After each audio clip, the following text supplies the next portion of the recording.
C'est un réel plaisir de vous retrouver, chers téléspectateurs. Bienvenue à ce journal dont voici les principaux titres. Les enfants en situation de rue en mairie de Bujumbura demandent qu'il leur soit construit des centres d'encadrement, aussi qu'on leur trouve de l'aide pour regagner les bancs de l'école. Ils demandent cela après la mesure leur intimement de quitter les lieux d'ici sous peu. Vous aurez les détails au cours de ce journal. Nous allons également vous parler de ces activités commerciales de la province Rumongue qui sont paralysées. La route nationale Bujumbura-Rumongue est toujours barrée une semaine après qu'elle ait été coupée au niveau de Kavugangwe. Les commerçants en pâtissent. Les détails, c'est tout de suite.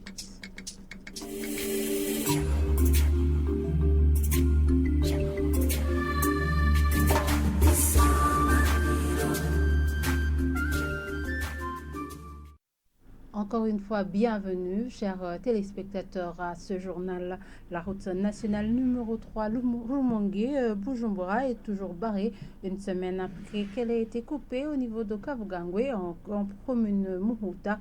Deux machines de la société Sogeas Satom ont été dépêchées et se limitent à creuser une tranchée pour contrer les éboulements. Pendant ce temps, le commerce entre Bujumbura et Rumongue est en point mort pour plusieurs produits. Le point avec Moïse Missago. Une semaine après que la route nationale numéro 3 Bujumbura-Rumongue est coupée au niveau de Kavugangwe sur la colline Rutunga, le seul changement visible est la traversée à pied aisé de la zone d'éboulement quand les deux pelles excavatrices de l'entreprise Sogeas Satom IDPC sont au repos. Ce sont ces pelles qui ont creusé côté est de la RN3 à son niveau une tranchée pour contrer les éboulements, lesquels éboulements seront ensuite enlevés et déversés côté ouest pour permettre l'accueil de nouveaux éboulements. D'autre part, les véhicules de transport venant de Rumongue échangent les passagers avec ceux provenant de Bujumbura. Une traversée facile pour les passagers sans bagages et difficile pour les passagers devant déplacer les marchandises. Les commerçants de mandarines rencontrés sur place ce mardi matin après la traversée de cette zone aidés par les porteurs s'exprimant hors micro disent qu'ils attendent impatiemment la réaction du gouvernement burundais par rapport à leur alarme. Certains commerçants de Gros de Rumongue attendent la renormalisation de la circulation routière pour aller s'approvisionner en marchandises à partir de Bujumbura, au moment où d'autres, parmi lesquels les fournisseurs de carburant à Rumongue, restent bloqués à Bujumbura. Les usagers de cette route voudraient la renormalisation de la circulation routière dans les plus brefs délais. Le seul moyen restant pour contourner la zone dangereuse quand les pelles excavatrices sont en action étant le lac Tanganyika, et cela après l'alerte par la police que le contour de cette zone par l'est est aussi dangereux. Ils auraient compris que c'était un reportage de notre correspondant Jean-Pierre Missago et non Moïse Missago. Et quittons Rumongue et rendons-nous dans la capitale Bujumbura où les enfants en situation de rue saluent la mesure leur intimement de quitter les lieux. Ils demandent cependant qu'on leur construise des centres d'encadrement et aussi de l'aide pour regagner les bancs de l'école. Suivez-les. Cette mesure est bonne. C'est mieux de nous construire des centres d'encadrement et de nous faire retrouver nos familles d'origine pour que nos parents nous reconnaissent.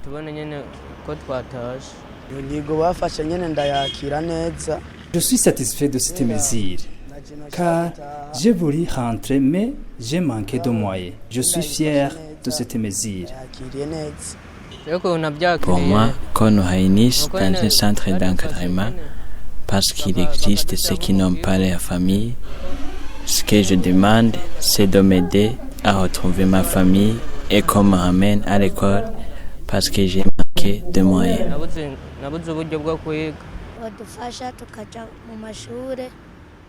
C'est bien qu'on nous amène à l'école, qu'on nous donne des matériels scolaires, que ce soit les cahiers ainsi que le Minerval.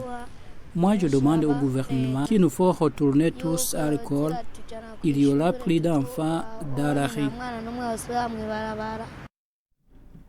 Le 2 juillet, notre télévision va souffler sa première bougie.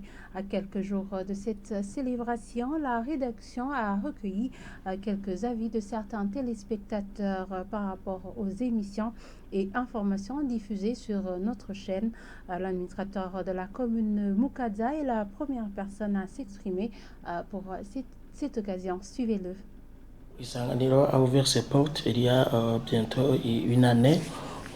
Une année dans la vie d'une personne, c'est pas trop petit. Vous avez commencé à émettre il y a une année. Vous avez déjà fait tant de choses. Vous vous êtes adapté. Vous étiez auparavant une radio, mais vous êtes adapté étant comme une radio-télévision. Donc, en essayant de le voir de loin, vous n'avez pas eu de difficulté de démarrer. Et vous avez essayé de multiplier les domaines d'intervention. Vous parlez de la politique, vous parlez du social, vous parlez de l'économie, vous parlez du développement. Et également, on veut que vous intervenez surtout avec force au niveau du développement économique et surtout des jeunes. Parce que nous voyons aussi même que le personnel de la radio est jeune. Nous vous demandons d'aider, de multiplier les émissions en rapport avec le développement des jeunes. Le Burundi a bien progressé depuis son indépendance, indiquent certains citadins qui se sont exprimés sur les micros de la télévision Isanganiro. À quelques jours de la célébration du 60e anniversaire de l'indépendance. Cependant, ces derniers font savoir que le pays n'est pas encore indépendant économiquement et trouvent que l'État devrait augmenter le budget dédié au secteur agricole pour arriver à une autonomisation financière. Suivez-les. Pour nous, la population, on trouve qu'il y a de grands pas depuis l'indépendance, car on n'est plus dirigé par les étrangers, mais plutôt par les Burundais qu'on a élus. Avant, un citoyen n'était pas libre comme aujourd'hui. D'après les histoires qu'on nous a racontées, avant l'indépendance, les Burundais vivaient sous la domination, mais aujourd'hui nous vivons heureux car nous sommes libres et en paix. Il n'y a plus de colonisateurs. Ça fait longtemps que notre pays est indépendant. Il est clair que nous sommes autonomes puisqu'il n'y a plus de colonisateurs. Certes, on a eu l'indépendance, mais pas totalement. Ceci dit, le gouvernement burundais est en train de tout faire pour changer les choses. Économiquement parlant, le Burundi n'est pas encore indépendant car beaucoup de Burundais vivent encore dans la pauvreté. Pour ne plus compter sur l'aide étrangère, nous devons multiplier les efforts. Par exemple, ici au magasin Idéal, on se débrouille en vendant des téléphones pour éviter de dépendre aux autres.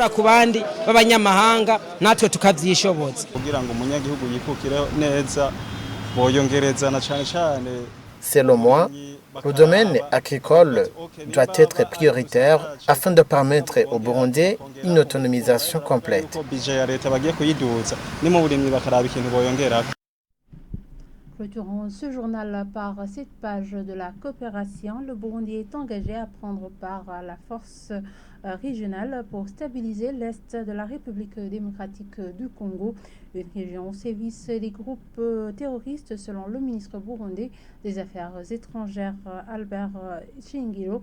Il a indiqué ce lundi lors des cérémonies d'ouverture de la 7e édition de la semaine dédiée à la diplomatie en présence des anciens et récents ambassadeurs accrédités au Burundi. Suivez-le.